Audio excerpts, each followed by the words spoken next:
just kind of want to, we'll kick it off, and I want to go over some misconceptions about the open house tool. Brian, am I good here? All right, cool. Yeah, I want to start with misconceptions because I think as we roll tech out, as things changes, and we've recruited a lot of people, there's misnomers that have definitely been out there. So first and foremost, all open house leads, whether you collect it with our tool, piece of paper, they call you afterwards, self-gen, self-gen, self-gen, doesn't matter. It's always self-gen. Just so everyone knows, our lead process for when you get a pending, Shannon's like, to her bane of her existence, 80% of her day is going through lead records of every conversation you've had, every inquiry that came in on it, just to validate what was on the pending form. So none of the, pending commission splits or any of that is guesswork. Shannon is meticulously going through each and every one of those. So if it's open house and it came that way, it's an open house paid lead, first and foremost. Second, the lead transfer rule. So there's only one person in the company. It used to be me. It is Aaron now. So when a lead comes in, whether it was a sphere lead and then it comes in as flex, or it's an open house lead and it comes in through another person's open house, as a team, we're one unit. We don't cross work the same lead. If anyone doesn't know that, we can talk about that offline, but that's kind of our policy. So if you're working a lead and you're also working the lead, you were working at first, you've had an appointment, we want you to stay working with the lead. You should empower her to keep doing that. That's kind of our culture as a company. So if the lead is in the CRM already, and you are hosting an open house and it comes as a new inquiry, you may not see it right away. Erin and her team have a full smart list they go through daily and they clear out. So anytime a secondary inquiry comes in and the lead already exists in the CRM, it's requiring an audit by her team. So then they're going to go through and audit that lead and say, was this lead ever talked to by the first person? Was this lead ever with an appointment? When's the last time they communicated? And this is even when we get flex inquiries coming in. Half of their job in that team all day is flex, City. They all send us leads. If we already are working that lead and we can prove it, we send screenshots back and we say, no, we're not paying your 35% referral fee. So all of those checks and balances are actively going in. So when you're working in open house, I think some of the fear with using the tools, you don't get the leads from that, but that's by design. Like if someone's already working that lead. Now, if they're not, you're going to get that lead, maybe not immediately 15 minutes later, but at the end of the day, we're with the concierge team taking 7 days very soon. That will be more real time. Right now, there is a delay because Aaron works Monday through Friday, where that might not get you till Monday morning, which is a gap right now. We're quickly working on that. The third part I want to talk about, and Brian, if you can pull up the open house tool. Sorry, Rachel. Correct space. Is there used to be an internet requirement with the open house tool. Ylopo heard us. They said that doesn't make sense. They've updated it, but we haven't updated our policy. So go ahead and put an MLS number. If you guys don't know how to do that, there's a great SOP for it. But this is what I want to point out. Now, this is a unique QR code each time you host an open house. That way it registers that specific open house and follow-up us so you know where the lead came from.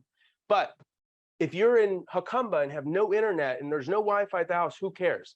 All you have to do is in advance, pull this up, save a PDF copy on your computer, print it out, whatever you want to do. Pull out your phone right now, scan this. It's going to give you a registration form. So now you're only dependent on that person's cell phone having internet. Even Sprint has internet out in the boonies. Like it's just everyone pretty much has LTE or 5G at this point. So there's no reason not to have them sign up here. Now, it used to be where they had to sign in on your computer and then they had to hit submit. And if you didn't have strong Wi-Fi with your computer, you may drop some of those leads out. And that was an issue. Don't do it that way. That's using your computer. No one wants to do that anyway. They want to use their own phone. The other misconceptions people are going to say, and she'll talk some scripting later. Well, what if they don't do it? Rachel talked to you about scripting today on how to capture that by using the right scripting when they come in the door. My client wants everyone to sign in so they know who've been in their house today.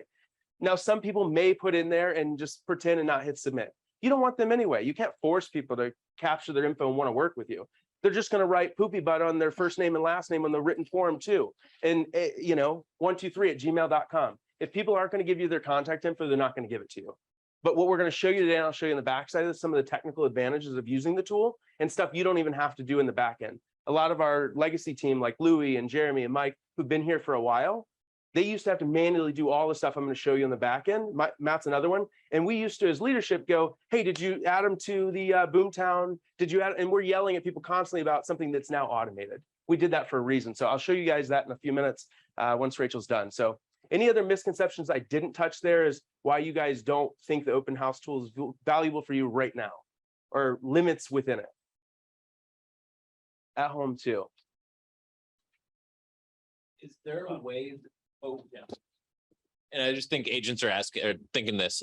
Is there a way that agents can get notified when leads that don't come to them that get audited as they were already in the CRM through another lead, another agent? Can agents be notified? Because what I'm hearing is from a lot of agents is like, I swear I had 20 people come in and I got like one upload on White. So you're saying in the instance you created a lead, they signed in, you had a great conversation with them. Obviously, they didn't say they registered with someone else, maybe your colleague, whatever. And then you never see it pop up.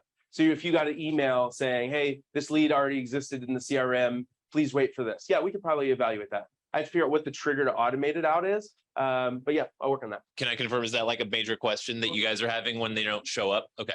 Yeah, and I think the unknown's hard. And that's why I think giving visibility to this and the understanding behind it.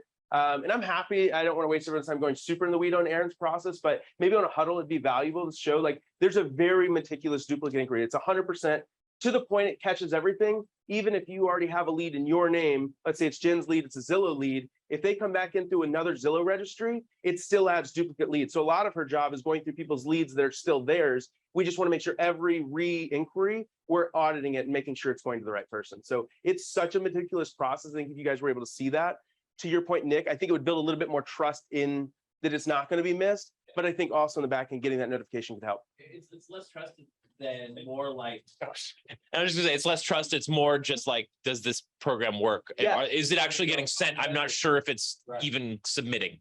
That's what the curiosity. Yep.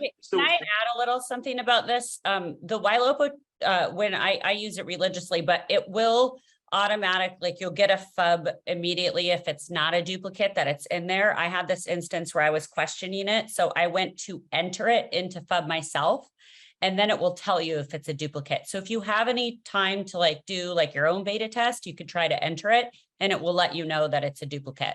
And then at least you won't be questioning whether or not it was. Yeah, and the other side of it, obviously, Kyle, I think that's a great point, is I know some of your fears, you won't, if they put it in their phone, you won't have that to look up. So I think that's the other side of it. Do it online. Yeah, online.